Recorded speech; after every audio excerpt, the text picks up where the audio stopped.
வணக்கம் நேயர்களே. இது ஷர்மிளா டாக்கீஸ். நான் உங்கள் டாக்டர் ஷர்மிளா. நீங்கலாம் தொலைக்காட்சியில பிக் பாஸ் புரோகிராம் பார்த்திருப்பீங்க இல்லையா? ஓடவும் முடியாது, ஒளியவும் முடியாதுன்னு 24 மணி நேரமும் கேமராக்கள் உங்களுடைய ஒவ்வொரு அசைவுகளையும், நடவடிக்கைகளையும் கண்காணித்துக் கொண்டு இருக்கும் அப்படின்னு, நாம வீட்ல உட்கார்ந்துகிட்டு டிவில அவங்க சண்டை போடுறதையும், அடிச்சுக்கிறதையும், ஆ விமர்சனங்கள் பண்றதையும் பார்க்கும் பொழுது ரொம்ப நல்லா தான் இருக்கும்.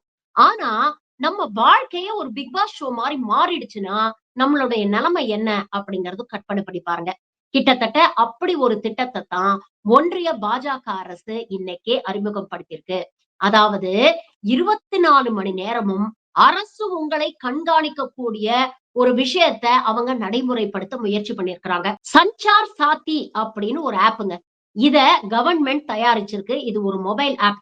இத என்ன பர்ப்பஸ்க்காக இவங்க தயாரிச்சிருக்காங்க அப்படின்னு டிபார்ட்மெண்ட் ஆஃப் டெலிகாம் சொல்றாங்க அப்படின்னு பார்த்தீங்கன்னா, நெறைய இன்னைக்கு வந்து சைபர் கிரைம், சைபர் ஃப்ராட் எல்லாம் நெறைய ஆகுது. அதே மாரி போலி ஃபோன்கள்லாம் வந்து தயாரிக்கிறாங்க. பிராண்டட் ஃபோன்ஸோட டூப்ளிகேட்ஸ் நெறைய மார்க்கெட்ல வருது.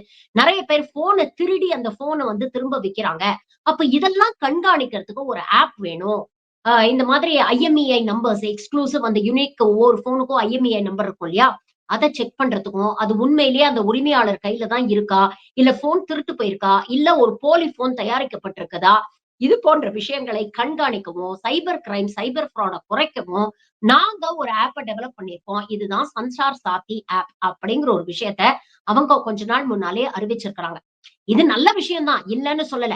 ஆனா, எப்ப வரைக்கும் இது நல்ல விஷயம்னா, யார் யாருக்கு இந்த ஆப் தேவ அப்படின்னு முடிவு பண்றாங்களோ, அவங்க வந்து Google Play Storeலயோ, இல்ல Apple Play Storeலயோ போய் அவங்க போன்ல இந்த ஆப்ப டவுன்லோட் பண்ணி, அந்த ஆப்ப பயன்படுத்தலாம். ஆனா, இங்க அரசாங்கம் என்ன பண்ணுது அப்படின்னு பார்த்தீங்கன்னா, நவம்பர் 28, 2025 அன்னைக்கு டிபார்ட்மெண்ட் ஆஃப் டெலிகாம்ஸ் மூலமா ஸ்மார்ட் போன் மேனுஃபேக்சரர்ஸ் இந்தியாவில இருக்கக்கூடிய எல்லா பிராண்டட் ஸ்மார்ட் போன் மேனுஃபேக்சரர்ஸ்க்கும் அவங்க ஒரு ஆர்டர் பிறப்பிக்கிறாங்க. அதாவது என்ன சொல்றாங்க அப்படின்னா, நீங்க தயாரிக்கக்கூடிய ஒவ்வொரு போன்லயும் ஃபேக்டரியில இருந்து வெளியில போறதுக்கு முன்னாலேயே எல்லா போன்லயும் இந்த சஞ்சார் சாத்தி ஆப்ப நீங்க ப்ரீ இன்ஸ்டால் பண்ணணும். எப்படி இன்ஸ்டால் பண்ணணும் அப்படின்னு பார்த்தீங்கன்னா, அந்த போன்ல அந்த ஆப்ப நீங்க ரிமூவ் பண்ணவே முடியாது. அது பெர்மனன்ட்டா இன்ஸ்டால் ஆயி தான் இருக்கும். அந்த ஆப்ப ஒருவேளை நான் பயன்படுத்த விரும்பல. அதனால நான் டிசேபிள் பண்ணிக்கிறேன் அப்படின்னு நீங்க நினைச்சாலும், டிசேபிளும் பண்ண முடியாது. இன் எஃபெக்ட் நீங்க பார்த்தீங்கன்னா, மேண்டேட்டரியா இந்தியாவுல விற்கக்கூடிய ஒவ்வொரு போன்லயும் இந்த ஆப் கண்டிப்பா இருக்கும். சரிங்க, நான் இந்தியால ஃபோன் வாங்கல.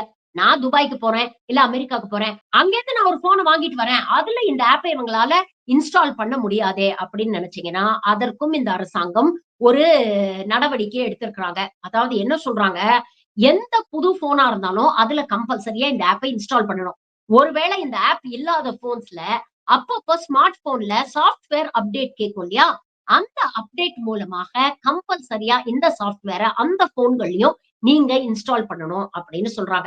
சுருக்கமா சொல்லணும்னா, இந்தியாவில இருக்கக்கூடிய 140 கோடி இந்தியர்கள்ல யார் கையிலலாம் ஃபோன் இருக்கோ, அவங்க கையிலலாம் இந்த சஞ்சார் சாத்தி ஆப் அப்படிங்கிறது இருக்கும். சரி, இதற்கான காரணம் ஒன்றிய பாஜக அரசு என்ன சொல்லுது அப்படின்னு பார்த்தீங்கன்னா, ஃபர்ஸ்ட் அண்ட் ஃபோர்மோஸ்ட் சேஃப்டி அப்படிங்கிற ஒரு விஷயத்த கையில எடுக்குறாங்க. அதாவது நேஷனல் சேஃப்டி இன்னைக்கு ரொம்ப முக்கியம். நேஷனல் செக்யூரிட்டி இன்னைக்கு ரொம்ப முக்கியம். நெறைய டெரர் ஆக்டிவிட்டீஸ் நடக்குது. அதற்கான நெறைய டிஜிட்டல் பரிவர்த்தனைகளும் நடக்குது. சோ ஆன்டி டெரர் மெஷர் ஆகவும், ஒரு ஆன்டி ஃப்ராட் மெஷர் ஆகவும், ஒரு சிட்டிசன்ஸ்க்கு ஒரு புரொடெக்ஷன் குடுக்கக்கூடிய ஒரு உன்னதமான சேவை நோக்கத்தோட தான் இந்த ஆப்ப நாங்க வந்து டிசைன் பண்ணியிருக்கிறோம். இது மூலமாக ஒரு பக்கம் சிட்டிசன்ஸ் உடைய டேட்டாவ புரொடெக்ட் பண்றது மட்டும் இல்லாம, இந்த மாதிரி சைபர் கிரைம், சைபர் ஃப்ராட் மூலமாக ஏமாறக்கூடியவர்களுக்கு நாங்க பாதுகாப்பு அளிக்கிறோம் அப்படிங்கிற ஒரு விஷயத்த சொல்றாங்க. ஆனா, பாஜகவ பொறுத்தவரைக்கும் சோழியம் குடுமி சும்மா ஆடுமா? பாஜக ஒரு விஷயத்த நடைமுறைப்படுத்துதுன்னா, அதுக்குள்ள என்னென்ன சூட்சுமங்கள் இருக்கு அப்படிங்கிறத நாம தெளிவா யோசிச்சு பார்க்கணும். அப்படிப்பட்ட விமர்சனங்களை தான் இன்னைக்கு ஆப்போசிஷன் வச்சுக்கிட்டு இருக்காங்க.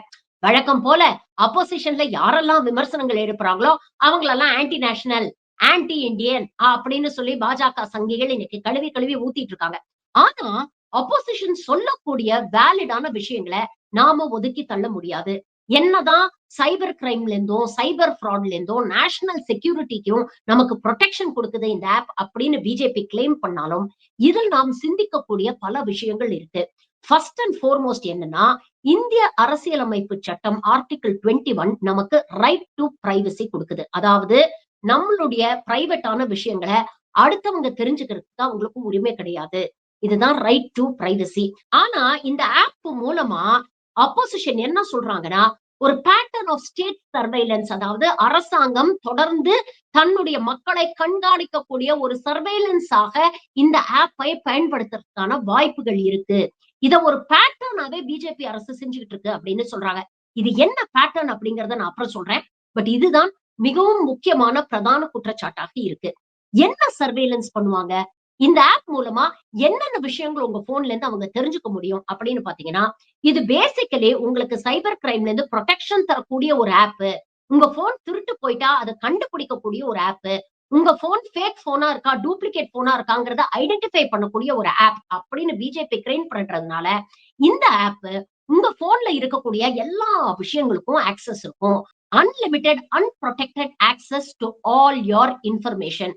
அப்படின்னா, நீங்க யாருக்கு போன் பண்றீங்களோ, அந்த கால் லாக்ல போய் அவங்க அத பார்க்க முடியும். நீங்க யார்கிட்ட பேசுறீங்க? எத்தன நிமிஷம் பேசுறீங்க? எவ்ளோ அடிக்கடி நீங்க பேசுறீங்க? உங்க கான்டாக்ட் லிஸ்ட்ல யாரெல்லாம் இருக்கிறாங்க? இது எல்லா டீட்டெயில்ஸும் அவங்களால ஆக்சஸ் பண்ண முடியும். அதே மாதிரி மெசேஜஸ். நீங்க எஸ்எம்எஸ் மூலமாக அனுப்பிச்சாலும் சரி, இல்ல வாட்ஸ்அப் மூலமாக அனுப்பினாலும் சரி, இல்ல வேற ஏதாவது ஆப் யூஸ் பண்ணி அனுப்பினாலும் சரி, நீங்க என்ன மெசேஜ யாருக்கு, எந்த கான்டெக்ஸ்ட்ல அனுப்புறீங்க, எத்தன மணிக்கு அனுப்புறீங்கங்கிறது முதல் கொண்டு அவங்களால உங்களை வேவு பார்க்க முடியும். அதே மாதிரி வாட்ஸ்அப், ஃபேஸ் டைம் இது போன்ற ஆப் மூலமாக நீங்க வீடியோ கால்ஸ் பண்ணீங்கன்னா, அதையும் அவங்களால ஆக்சஸ் பண்ண முடியும். சோ உங்களுடைய கேமராவுக்கான ஆக்சஸும் அவங்களுக்கு இருக்கு. கேமராவுக்கான ஆக்சஸ் இருக்கு அப்படிங்கிறது எந்த அளவுக்கு டேஞ்சரஸ் அப்படின்னு பாத்தீங்கன்னா, உங்களுடைய பிரவுசிங் ஹிஸ்டரி. அதாவது நீங்க போய் போன்ல பிரவுஸ் பண்றீங்க. நெறைய வெப்சைட்ஸ்ல போய் பார்க்குறீங்க. நெறைய நியூஸ் ஆர்டிகில்ஸ் படிக்கிறீங்க. இல்ல வேற ஏதாவது ஆர்டிகில்ஸ் படிக்கிறீங்க. இல்ல கொஞ்சம் அப்படி இப்படின்னு போய் ப்ரௌஸ் பண்றீங்க. இது எல்லாத்தையும் அவங்களால கண்காணிக்க முடியும். அண்ட் மோஸ்ட் இம்பார்ட்டன்ட் என்னன்னா, உங்களுடைய கேமராக்கு ஆக்சஸ் இருக்கறனால, உங்களுடைய போட்டோ கேலரி, உங்களுடைய வீடியோ கேலரிக்கு அவங்களுக்கு ஆக்சஸ் இருக்கு. சோ அது மூலமாக உங்க போட்டோஸ், உங்க வீடியோஸ் நீங்க எங்க போனீங்க? எங்க போட்டோ எடுத்தீங்க? யார் கூட போட்டோ எடுத்தீங்க? உங்களுடைய வீடியோஸ நீங்க யார் கூட என்ன வீடியோ எடுத்தீங்க? எல்லாத்தையும் அவங்களால ஆக்சஸ் பண்ணி எல்லாத்தையும் அவங்களால வந்து சர்வேல் பண்ண முடியும். மோஸ்ட் இம்பார்ட்டன்ட் ஆஃப் ஆல் என்னன்னா, ஆன்லைன் டிரான்சாக்ஷன்ஸ். நீங்க பேங்க் அக்கவுண்ட் ஆக்சஸ் பண்ணாலும் சரி, நெட் பேங்கிங் பண்ணாலும் சரி, மொபைல் பேங்கிங் பண்ணாலும் சரி, கிரெடிட் கார்ட் ஆன்லைன் இன்ஃபர்மேஷனா இருந்தாலும் சரி, உங்களுடைய ஓடிபிஸ், உங்களுடைய பாஸ்வேர்ட்ஸ் இது எல்லாத்துக்குமே இந்த ஆப்புக்கு ஆக்சஸ் இருக்கும் அப்படின்னு சொல்றாங்க. சுருக்கமா சொல்லணும்னா, உங்கள் வாழ்க்கையை ஒரு திறந்த புத்தகமாக நீங்க இந்த அரசாங்கத்து கையில குடுத்துடுறீங்க.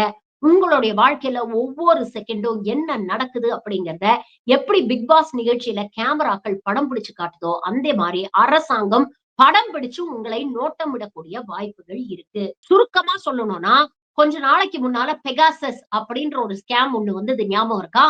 அதாவது ஒரு இஸ்ரேல்ல டெவலப் பண்ண ஒரு மிக காஸ்ட்லியான ஒரு ஆப்ப வச்சு இந்த அரசு இந்த நாட்டுல இருக்கக்கூடிய முக்கியமான தலைவர்கள், எதிர்க்கட்சி தலைவர்கள் ராகுல் காந்தி, தேர்தல் வியூக வகுப்பாளர் பிரசாந்த் கிஷோர், அப்புறம் முக்கியமான முன்னாள் தேர்தல் அதிகாரிகள், ஜட்ஜஸ் இப்படி விவிஐபிஎஸ் அப்போசிஷன்ல இருக்கக்கூடிய லீடர்ஸ், மம்தா பானர்ஜி அவங்க கட்சியில இருக்கக்கூடிய நபர்கள் இப்படி கிட்டத்தட்ட 300க்கு மேற்பட்டோருடைய போன்ஸ இந்த பெகாசஸ் ஆப்ப வச்சு ஒன்றிய அரசு வேவு பார்த்தது அப்படிங்கிற ஒரு ஸ்கேம் 2021ல ரொம்ப வைரல் ஆச்சு. உங்க எல்லாருக்குமே தெரியும். கோர்ட் வரைக்கும் போச்சு. பார்லிமென்ட்ல டிஸ்கஸ் பண்ணணும்னு சொன்னாங்க. ஆனா ஒன்றிய அரசு ஒத்துக்கல. கோர்ட்ல இது சம்பந்தமான டீடைல்ஸ் கேட்டாங்க. ஆனா ஒன்றிய அரசு முழுமையாக கொடுக்கல. அதுக்கப்புறம் அந்த பெகாசஸ்ங்கிற ஸ்கேம அப்படியே ஊத்தி மூடிட்டாங்க. கிட்டத்தட்ட அதே மாதிரி பெகாசஸ் அப்படிங்கிற ஒரு விஷயத்த இந்த சஞ்சார் சாத்தி ஆப் மூலமா இந்தியாவுல லீகலைஸ் பண்ணுது இந்த அரசு அப்படிங்கிற ஒரு முக்கியமான குற்றச்சாட்ட ஆப்போசிஷன் வைக்கிறாங்க. அதாவது சுருக்கமா சொல்லணும்னா, ஒரு டிஜிட்டல் போலீஸ் ஸ்டேட்டாக, ஒரு பிக் பாஸ் ஆக மொத்த இந்தியாவையும் மாத்த போறாங்க. 140 கோடி மக்களையும் அரசு தினமும் 24/7 கண்காணிக்க போகுது அப்படிங்கிறது தான் இந்த நிலைமை.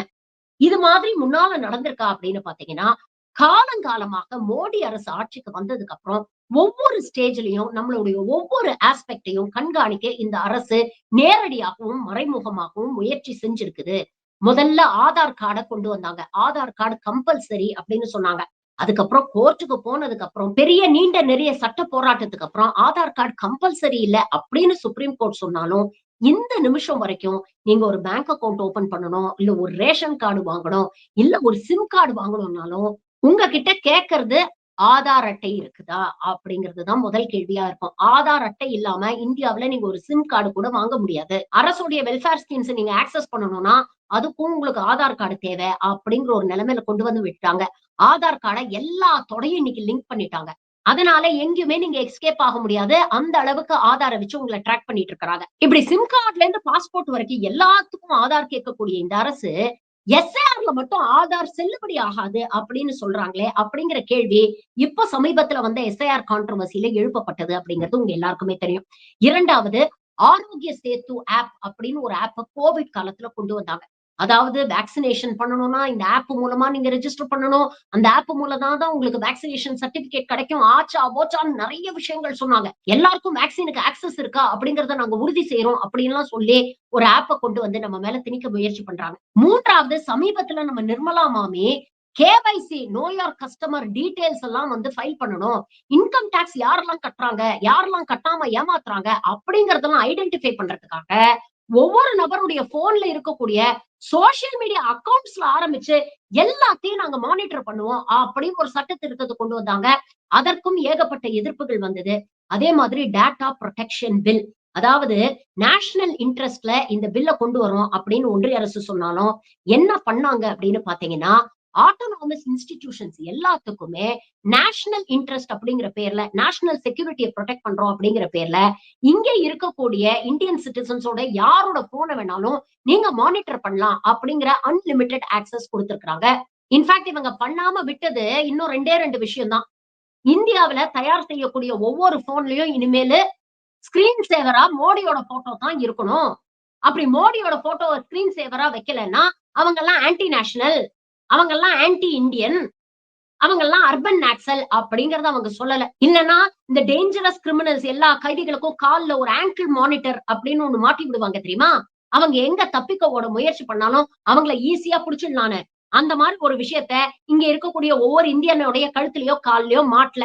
இன்னும் ஒரு படி மேல போய் சொல்லணும்னா, இந்த நாவல்கள்லாம் வரா மாதிரி பிரெயின்ல ஒரு மைக்ரோ சிப்ப இம்ப்ளான்ட் பண்றது மட்டும் தான் இவங்க செய்யல.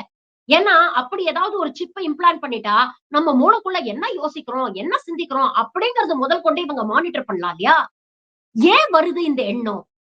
ஒரு அரசு தன்னுடைய 140 கோடி மக்களுடைய ஒவ்வொரு அசைவையும் தெரிஞ்சுக்கணும்னு ஏன் விரும்புது? ஏன்னா இவங்களுக்கு பயம். எங்க, எப்படி மக்கள் கிட்ட இருந்து எதிர்ப்பு கிளம்பும்? அதை எப்படி ஒரு சின்ன பொறியா இருக்கும்போதே ஊதி அணைச்சிடலாம்? அப்படிங்கிற முயற்சியில தான் இவங்க இவ்வளத்தையும் பண்றாங்க. ஒரு அரசாங்கம் ரொம்ப கான்பிடென்ட்டா இருந்தது. மக்களுக்கு நல்லது பண்ணக்கூடிய அரசாங்கம், மக்கள் நல திட்டங்கள் மூலமாக மக்களுடைய அபிமானத்தை பெற்ற ஒரு அரசாங்கமாக இருந்ததுன்னா, அந்த அரசாங்கம் மக்கள பத்தி கவலைப்படாது. மக்கள வேவு பார்க்கணும் அப்படின்னு நினைக்காது. ஏன்னா மக்கள் மீது நம்பிக்கை இருக்கும். ஜனநாயகத்தின் மீது நம்பிக்கை இருக்கும். இவங்களுக்கு அந்த மக்கள் மீதும் நம்பிக்கை இல்ல, ஜனநாயகத்தின் மீதும் நம்பிக்கை இல்லையே. கடந்த 11 வருஷமா மக்கள் நல திட்டங்கள் எதையுமே இவங்க செயல்படுத்தல. ஆனா எதிர்ப்பு வந்தா அதை எப்படி உடனே முளையிலேயே கிள்ளி எறியறது அப்படிங்கிறதுக்கான எல்லா வேலையும் பண்ணிட்டு இருக்காங்க. இன்னைக்கு வெளிப்படையா நம்ம பாக்குறோம். ஏதாவது ஒரு செய்தி ஊடகம் இவங்கள பத்தி ஏதாவது ஒரு செய்தி போட்டுருச்சுன்னா, உடனே அவங்க ஆபீஸ்க்கு ரெய்டு போயிடுது. இல்லன்னா இன்கம் டாக்ஸ் ரெய்டு போகுது. எந்த காரணமும் இல்லாம ஜர்னலிஸ்ட தூக்கி வருஷ கணக்குல யுஏபிஏ சட்டத்துல உள்ள வைக்கிறாங்க. எதிர்த்து பேசுறவங்கள தூக்கி உள்ள வச்சு உள்ளேயே சாகடிக்கிறாங்க. இதெல்லாம் தொடர்ந்து நடந்துட்டு இருக்கு இல்லையா? இதெல்லாம் இந்த கவர்மெண்டோட அச்சத்திலிருந்து வரக்கூடிய விஷயங்கள். நேர்மையா தேர்தல ஜெயிக்க முடியாதுன்னு தெரிஞ்சுதான் இன்னைக்கு எலெக்ஷன் கமிஷன கைக்குள்ள போட்டுக்கிட்டு எலெக்ஷன் ப்ரொசீஜரையே இன்னைக்கு மேனிபுலேட் பண்ணிட்டு இருக்காங்க. இப்படிப்பட்ட ஒரு வரலாறு கொண்ட ஒரு ஒன்றிய அரசு உங்களுடைய பாதுகாப்புக்காகத்தான் இந்த ஆப்ப உங்க போன்ல இன்ஸ்டால் பண்ண சொல்றோம் அப்படின்னு சொன்னா, உங்களால நம்ப முடியுதா? மீண்டும் ஆரம்பத்துல சொன்ன ஒரே ஒரு விஷயத்த திரும்ப இப்ப சொல்றேன். உங்க வாழ்க்கையே ஒரு பிக் பாஸ் நிகழ்ச்சியாக மாறப்போகிறது. 24/7 365 டேஸ் நீங்க என்ன பண்றீங்க? யார்கிட்ட பேசுறீங்க? எந்த பேங்க் அக்கவுண்ட் ஆக்சஸ் பண்றீங்க? யாரோட தகவல பரிமாறிக்கிறீங்க? யாரை விமர்சனம் பண்றீங்க? அப்படின்னு உங்களுடைய ஒவ்வொரு அசைவையும் இந்த ஒன்றிய அரசு கண்காணிக்க போகுது. இப்படி கண்காணிக்கிறது மூலமாக ஒன்றிய அரசை எதிர்த்து பேசக்கூடிய எத்தனை பேருக்கு இன்னல்கள் வரப்போகுது அப்படிங்கிறத இனிவரும் காலத்துல தான் பொறுத்திருந்து பார்க்கணும். இந்திய அரசியலமைப்பு சட்டம் ரைட் டு பிரைவசி அப்படிங்கிறத நமக்கு ஃபண்டமெண்டல் ரைட்டா கொடுத்திருக்கு. நம்மளுடைய அடிப்படை உரிமை. அப்படிப்பட்ட அடிப்படை உரிமையை சிதைக்கிறதுக்கு தான் இன்னைக்கு இந்த ஒன்றிய அரசு முயற்சி பண்ணுது. யோசிச்சு பாருங்க, இது எவ்வளவு பெரிய ஆபத்தான ஒரு விஷயம்னு. இதே மாரி ஒரு விஷயத்த சைனால, ரஷ்யாலலாம் ஏற்கனவே செஞ்சுட்டாங்க. அதெல்லாம் சர்வாதிகார நாடு அப்படிங்கிறது நமக்கு நல்லாவே தெரிஞ்ச விஷயம். அங்க இப்படி நடக்கிறது ஒண்ணும் பெரிய ஆச்சரியம் இல்ல. ஆனா, உலகத்திலேயே மிகப்பெரிய ஜனநாயக நாடு அப்படின்னு மேடை மேடையாக பேசக்கூடிய இந்த மோடி அரசு, இன்னைக்கு மெல்ல மெல்ல இந்தியாவையும் ஒரு சர்வாதிகார நாடா மாத்திட்டு இருக்கு. ஆனா அத பத்தி யாருமே கேள்வி கேட்க மாட்டேங்கிறாங்க. அப்படிங்கிறது தான் உச்சபட்ச வேதனை. எப்பதான் கேள்வி கேட்க போறோம்? குட்ட குட்ட குனிஞ்சுகிட்டே இருந்ததுனால தான், இன்னைக்கு உங்க பெட்ரூம் வரைக்கும் வர துணிஞ்சிருக்கு இந்த அரசு. இனியும் கேள்வி கேட்காம இருந்தீங்கன்னா, இந்தியாவ யாராலயும் காப்பாத்த முடியாது. நன்றி. வணக்கம்.